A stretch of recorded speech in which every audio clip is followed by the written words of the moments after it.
Hello again. This is Rudy Beck from the Law Offices of Beck and Lennox Estate Planning and Elder Law. And today I have with me my partner Jay Lennox and our Associate Attorney Carolyn Diker. Today we've chosen a topic that, it's a page from our past.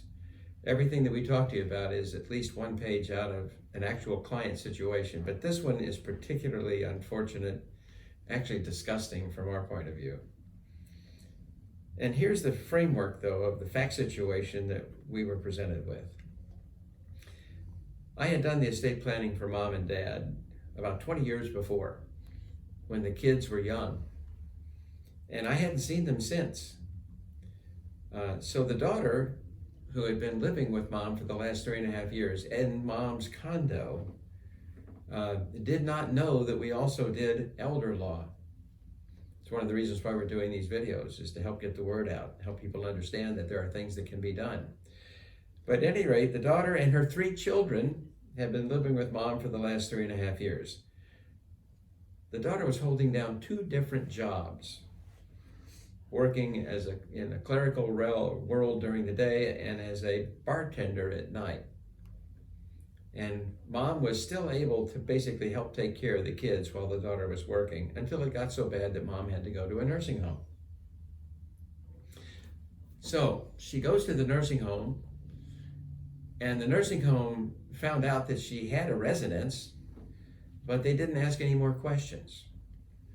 So they said, you don't need to go to a lawyer. We'll file the application for Medicaid for you. Mom was approved for Medicaid. Why? Well, the house was exempt at the time of the application. But knowing that she had a residence,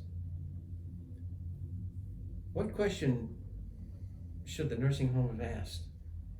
The nursing home should have asked if her child was living with her and for how long. And Jay, how long would it have made a difference? It would have been 2 years.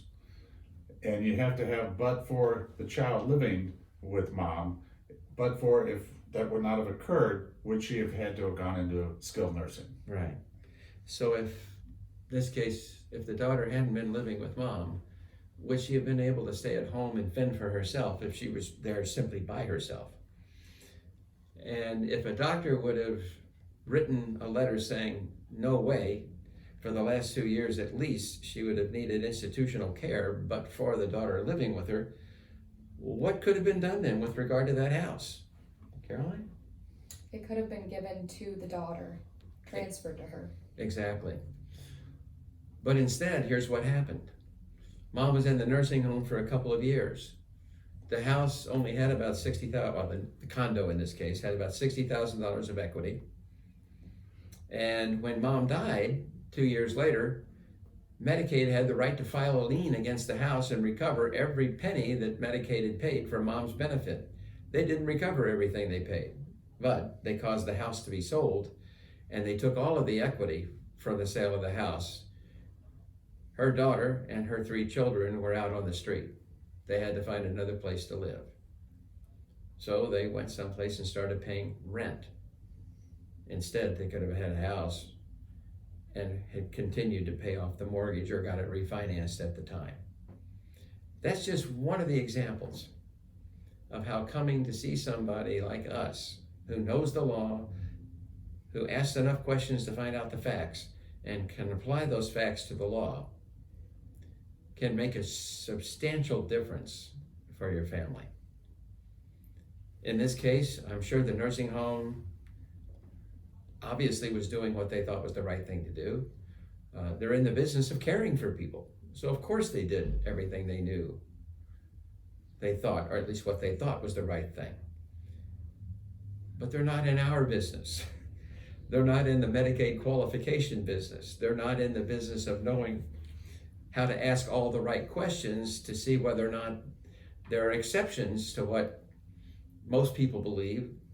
And if so, how can we apply those facts to the law that it might apply to their benefit? So we would encourage you at all times, don't let a nursing home file the application for you. There are other examples which we can take up in another video. Yes. You just recently had a situation, Shay, and we'll deal with that, and you'll deal with that in a separate video. But we invite people to give us a call. And how would that work, Caroline?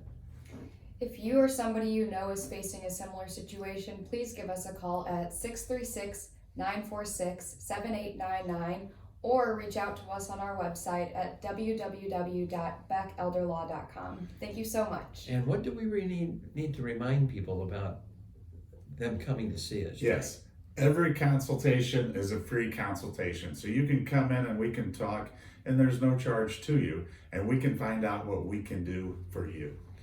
You see, it's been my philosophy ever since I started practice.